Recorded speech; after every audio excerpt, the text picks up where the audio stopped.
We are going to talk tonight about a period of Western history that has always been neglected. It has always been viewed as not much happened.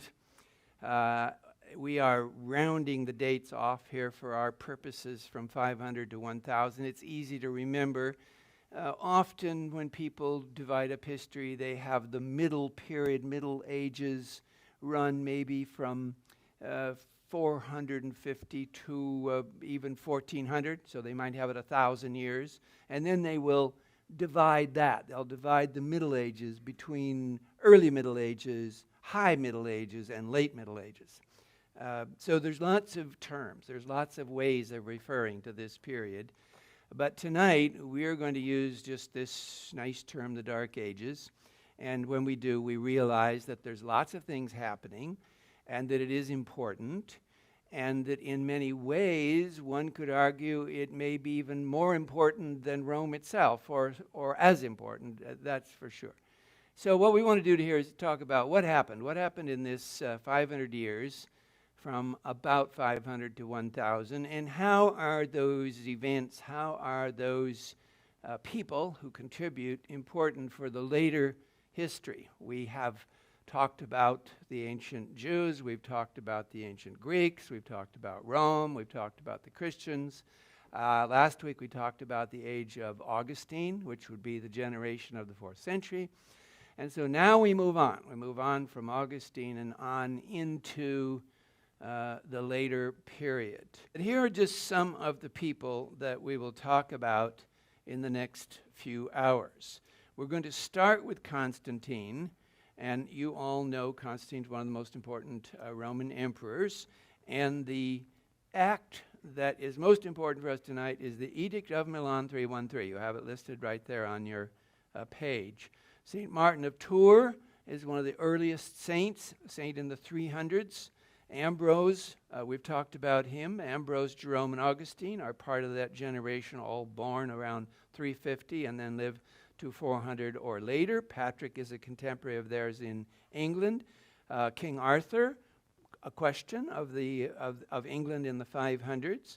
Clovis is the king of the Franks. Clovis is the king of the Franks who helped set up the Frankish monarchy and state in the Loire Valley in about the year 500. Boethius is a great Roman writer and thinker. Theodoric is a emperor. Benedict, Saint Benedict, establishes monasticism.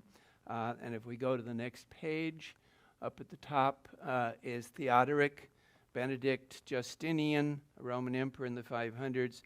Columba, the Irish saint who left Ireland and went to the little island of Iona off the coast of Scotland.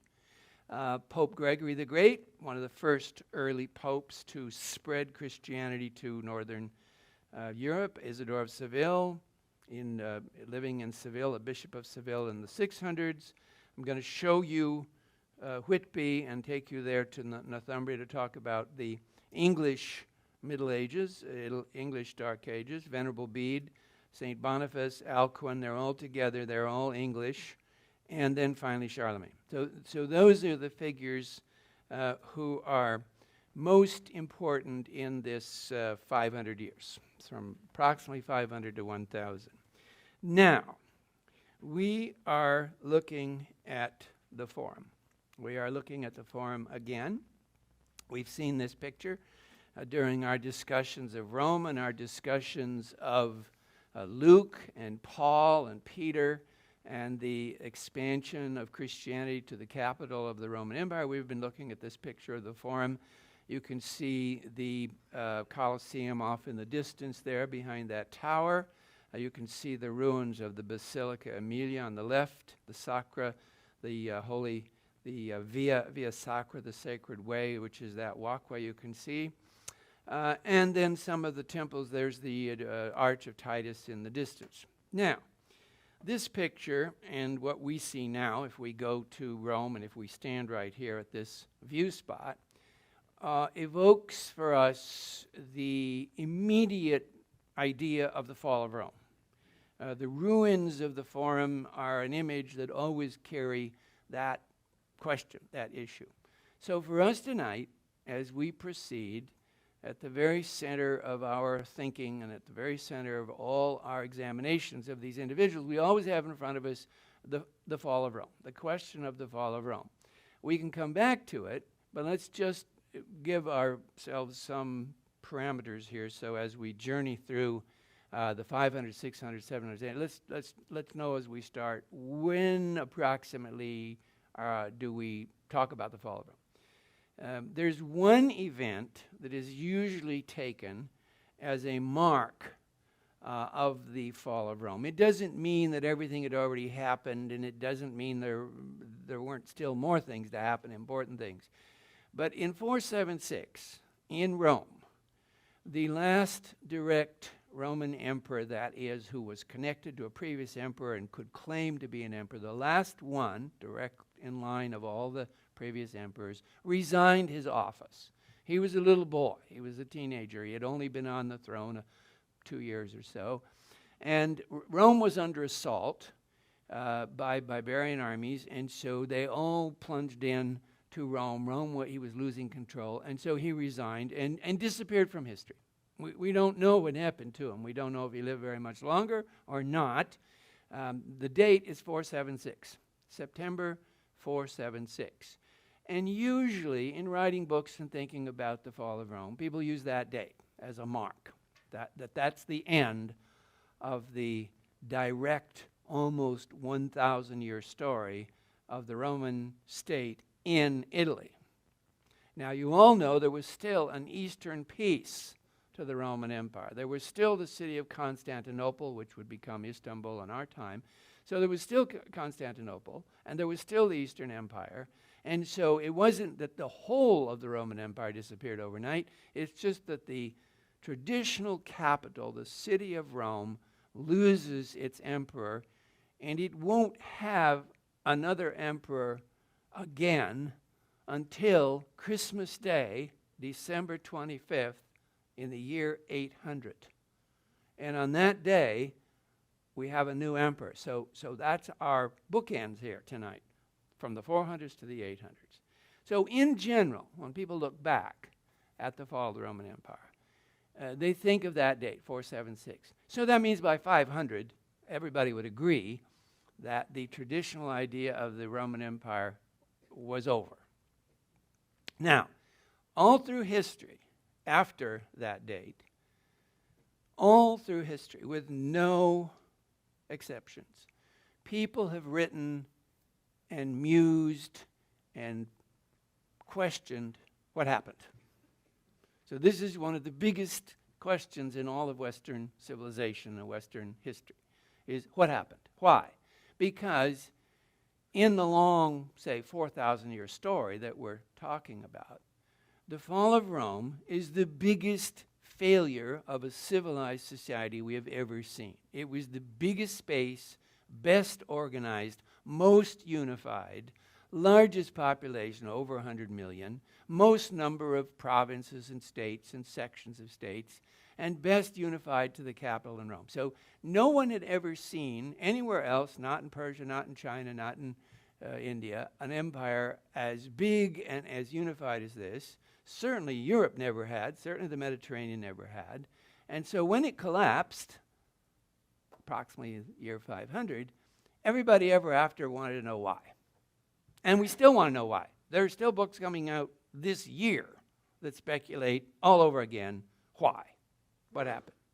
So that's our puzzle. That's our question, is what happened to the Roman Empire? We've been talking about it for 4 weeks, so we know a lot about it, and we know about Julius Caesar, and we know about the assassination, and we know about Augustus, and we know about Israel and Jesus and Paul and Peter coming to Rome. So we know all those things, and we know that in the first century, Christianity spread, second and third. But in looking back at this period here tonight, historians, thinkers, writers, philosophers have always wondered why. Why did it fall? Now, in the 18th century, a writer by the name of Edward Gibbon published a multi-volume study on the decline and fall of the Roman Empire. And that book was a bestseller. a huge bestseller. It made him rich. It was one of the first times ever that someone wrote a nonfiction history book that became a bestseller. And not only did the first volume, because it was many volumes, so not only did the first volume sell thousands, but when the second volume was coming out, because he was still working on it, people lined up at the bookstores to get the second volume. Can you see people down by the bookstores now lining up to get the second volume on the Fall of Rome? Well, no, you can't see it because you can't see any bookstores. You wouldn't even know where they were. They're not lining up at the bookstores because there are no bookstores. They'd have to be down at the gas station or something to buy the book now. But in the 18th century, there were still bookstores, lots of them, and people lined up to get the second volume because they were so interested in the question. Now, why were they so interested? Because in the 18th century, all during the period from 1700 up to the French Revolution, people were worried about civilization.